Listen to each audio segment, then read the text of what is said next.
All right, hey gang, Nick here, and I know I've already made a video for week 2 of Lit and Literacy, but in advance of Monday's lecture, I created another note sheet for today's lecture, and I just thought to myself, I need to make another video in case someone's gone because I'm kind of adding some content unexpectedly. I feel like I have been giving you guys a lot of content to look at this week and eventually take a quiz over, but I just keep adding more and more pieces of wood to the fire, so to speak, because I feel like we need to talk and figure this out.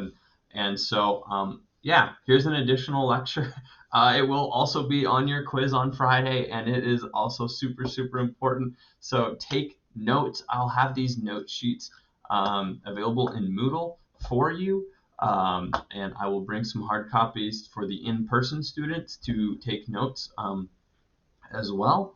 But this is going to be just super important today's lesson. So I've titled today's lecture, How Often is Reading Needed? And the reason I built this lecture unexpectedly is because as we've been talking so much about reading as a systemic issue that is pervasive from generations. And one of the things that as I talk with friends or family about the perpetuation of illiteracy and the link to poverty and the problems that it leads to, a lot of people just go, well, why don't they just go to college? Why don't they just get a job? Why don't they just learn to turn a wrench and get a good job somewhere? And so those questions have prompted this lecture. Illiteracy is so much bigger than, oh, there's people that can't read, but they also don't want a job, so they're poor. There's something bigger going on here. I'm convinced of it. And so that's what this lesson's to reveal. We're going to gradually enter into that conversation rather than me just hitting you with a sledgehammer of information. I want you to kind of move into it. So first, foremost, is a little activity to do independently. This is not graded, so you maybe just do this mentally, pause my video. You don't actually have to fill out this note sheet and turn it in. It's just for your benefit, like I said. But in this box, list as many instances as possible when reading is needed. And I specifically want to think you to think outside of school. You could literally just put school as one, right? And we can call that any level. Any level. We know that school requires reading. What else requires reading though? What that isn't school is going to require reading? Pause this video. Think about that. Write down 5-10 things. When is reading needed? Okay. Pause. Do that. All right. So I'm just going to go through some things that have come to my mind as I've taught this class and as I think about my daily routine and life. Reading is needed when I apply for a job. Okay. Reading is needed when I apply for a job. Reading is needed for me to do my job. I read all the time to become a better teacher. Let's put that in school though. We won't even think about that. So apply for a job, you need to be able to read. What level? We're going to answer that later. To apply for a job, you need to be able to read. This is going to probably seem like, oh, why don't you just get on YouTube? And you certainly could, but to read an instruction manual. Okay. Instruction manuals need reading. What else? Newspaper intake, right? News, magazines, information, right? Information can require some reading. Obviously, website reading would be included in that as well. E-reading, we could just call that, right? What else? Well, texting, emailing, and communication. Reading is a communication skill, right? Being a good reader is not the only part of being a good communicator, but it is a part of being a good communicator. And probably the texting thing is not as big of a deal, but I have this suspicious hunch, I really do. I have this suspicious hunch that the reason like things like TikTok and Snapchat are becoming so popular is because preferred modalities are no longer reading. People don't actually want to text anymore. They want to just communicate over an audio visual platform rather than a written reading platform. And I'm guarantee it. Some of it's just linked to illiteracy. Not all of it. Some of it's just a chosen platform by generation. But yeah, I think illiteracy is at the root. Same with graphic novels. Okay, but reading for pleasure, right? That would also go on this, right? Just picking up a book and reading it. I'm really excited about the book I'm reading, and I'm learning a lot from it. Yeah. What else? What else?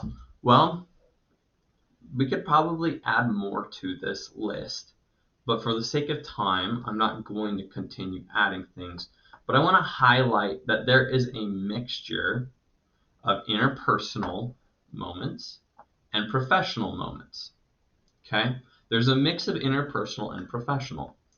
And I want to simply focus on the professional in this lecture. Because again, part of the reason I was motivated to make this video is because people are like, well, people that can't read are fine. They need to just go get a job. And I want to kind of explain to you why it's so hard. Like, that statement is true, but it's not just that simple. A true statement does not mean a statement's a simple statement. And for us to recognize a problem and articulate it is step one, but to us to look into the intricacies of the problem before providing a solution is step two. So let's go to some hard reading skills. I generated all of these manually. I did not find this on a website. I did not find this on a blog. I literally went to the ACT. I went to instruction manual for my very own car, and I went to DCC's current posting for the Assistant Director of Recruiting, and I plopped sample sections of text into a website called readabilityformulas.com. You can see it right here. The readabilityformulas.com website will let you put in a text of your choice into a box, and it will calculate the readability. I'm using the average reading level consensus calculation, which tells me, oh, this is extremely difficult or this is extremely easy. You can also use, the SMOG and the Flesch-Kincaid and Flesch Reading Ease. These will be more familiar if you're in an education setting. They mean something that is a little bit more complex than just the average reading level consensus calc. But yeah, I popped these in and I calculated reading levels myself. Okay, so the average reading level of a question on the ACT, right? This isn't even the answer. This is simply reading the instructions on the ACT and answering a question on the ACT. Okay? The ability to understand what the question is asking is 9th grade. Okay? 9th grade. You got to be able to read at a 9th grade level just to understand most of the questions on the ACT or SAT. Average reading level of an instruction manual. I literally went and found my car. Here's my car, Toyota RAV. Oh, I actually have a 2018. My apologies. I found the very first paragraph that I could. It's on scrapping my vehicle, which is an interesting topic. And I found the reading level. You guys, this shocked me. The reading level of my Toyota instruction manual was in 11th to 12th grade. It was advanced in this readability score. You can see I have the next one literally pulled up here, but when it said it here, it said advanced. And as you can see, the next one's even more hardcore. It's extremely difficult, college graduate level. That's crazy. Age range 23 plus. Okay, so what is the last one?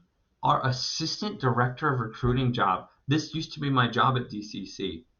What? Literally, the job posting here at DCC, I took the very first paragraph, I put it into the readability score. If you want to make $40,000 annual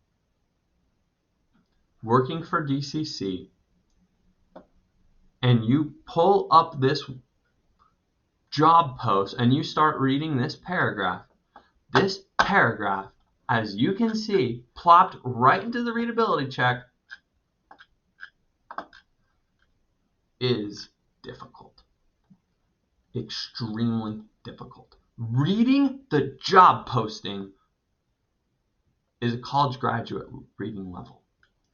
18 years and above. Professional. Extremely difficult. These are all these different tests. Professional, college, age range, 21 to 22. The Coleman-Lau readability says it's an 18.47. College graduate. The SMOG says college entry level. The Lincier says 11th grade. Hey, the Lincier is actually saying, hey, it's just 11th grade. Forecast says college. Average reading level consensus says college graduate. To literally read this job post and to understand what you're applying for, they are saying you have to be an advanced reader. Okay? We'll just say 12. Okay? Just for the sake of, I could say advanced here or something as well. I'm just going to say 12. Okay, so you can see, in order to take the ACT, SAT, and even understand what the questions are asking, you have to have a 9th grade reading level. What happens to the kids that aren't at that reading level?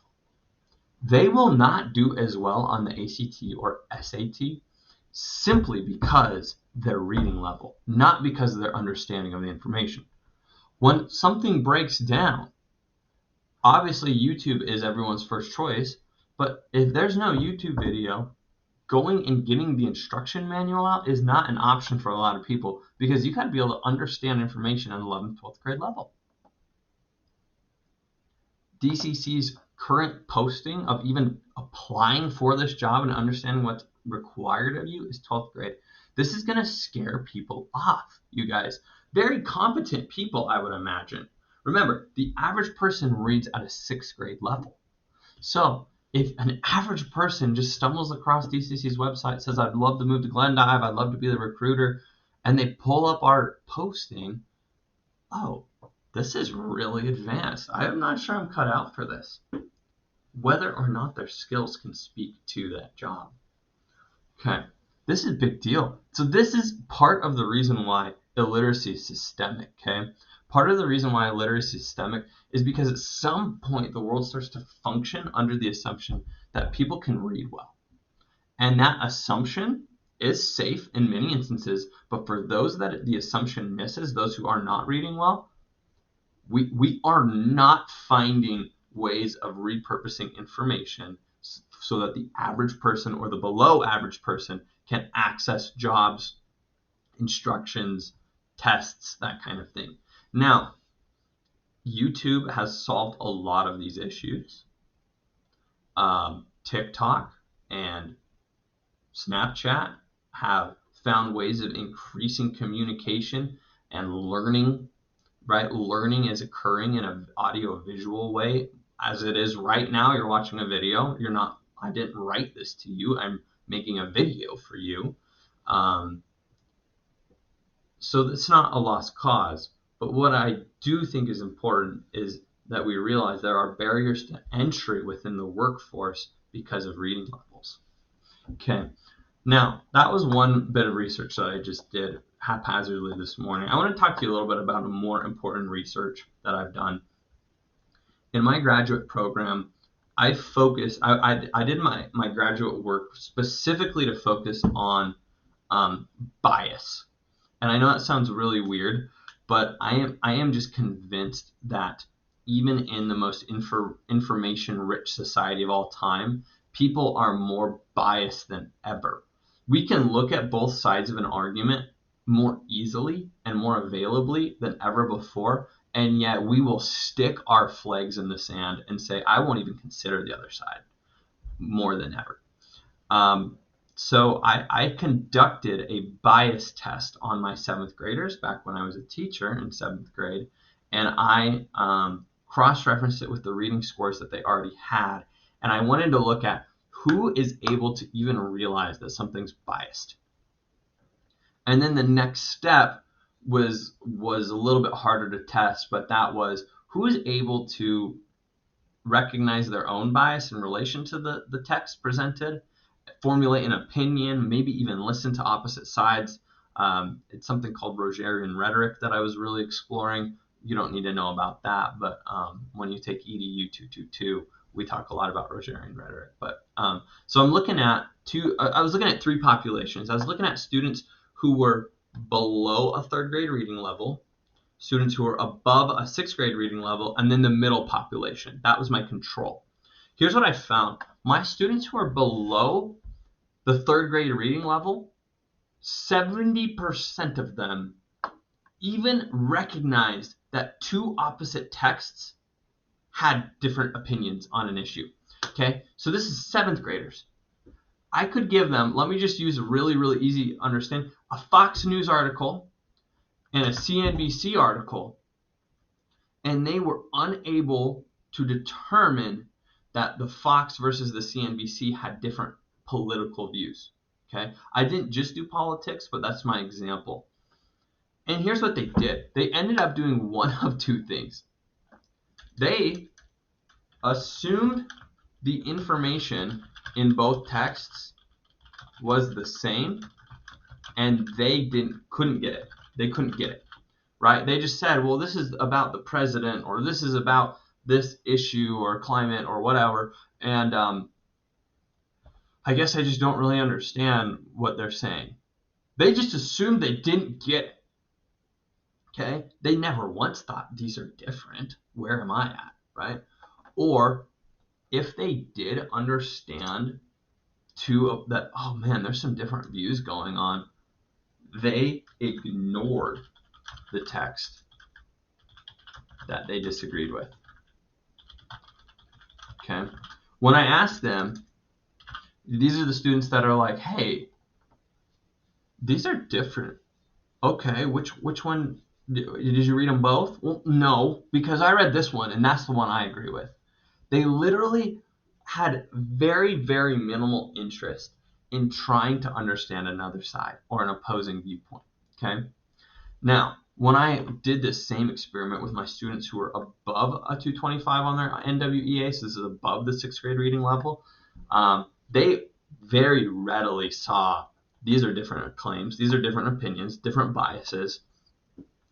And they also often, I don't have a statistic, but they often showed, I don't agree with this one, but I read it and I found this interesting. They showed the beginnings of a more objective thought process that we'd call critical thinking, right? We were able to kind of, with those students, see ruminations of, yeah, I know where I'm at. I disagree with this side, but I'm actually, I found that point interesting from the article I disagree with. And that's just, to me, like, I didn't goad them to that. I didn't coax them to that. I was simply trying to have conversations with them to observe what's happening. Okay, so now here's the final part of this lecture is, what does this suggest?